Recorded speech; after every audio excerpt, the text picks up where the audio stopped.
Hey guys, welcome back to my channel. Today I'll be reviewing a dogfight I had between me and a BF-109. So I start off with the energy advantage. I'm going faster than him and I'm higher than him. So in the left here you'll see my stick, my speed, and my G-forces.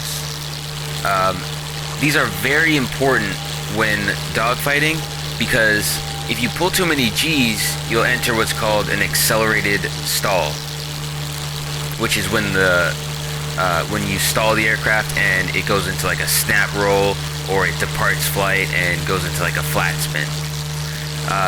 If either of these things happen during a dogfight, you could very easily lose the fight and end up with a 109 on your 6.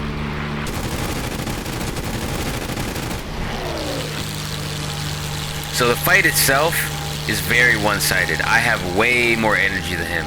But the most important thing I want you guys to focus on are the instruments in the left side.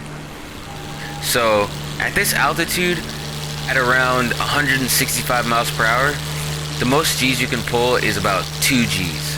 So once you start going below 165 miles per hour, make sure you're not continuing to try and pull harder than 2 G's.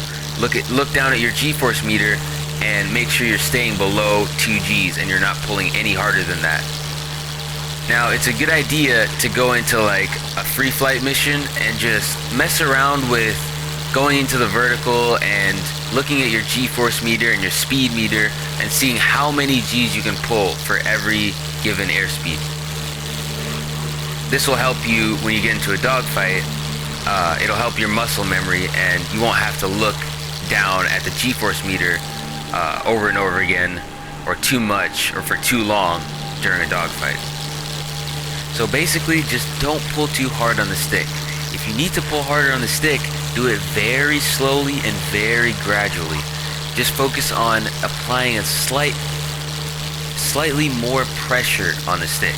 Don't think about pulling it back super far. Just apply a bit more pressure and look at the G-force meter. Make sure you're within the limit for that given airspeed, just like you practiced before, and you'll start to notice that maybe you can see the cockpit shaking a little bit. That's when you know you're right on the limit. When your wing stalls and your wing snaps left or right, that means you've gone way past the cockpit shaking and you've pulled way too quickly on the stick. But once you learn how to pull very slowly and just apply a little bit more pressure, you'll start to notice, you can tell the difference between a light shaking in the cockpit, a medium shaking, or a heavy shaking, and then eventually the wings will start to snap and you'll start to enter that accelerated stall. It's all down to practice. Practice makes perfect. Just keep working on finding the limit of your aircraft, and that'll build your muscle memory, and during a dogfight you won't have to look at the G-force meter or your speed as much as you would before. So I'll be quiet now and let you guys focus on the dogfight.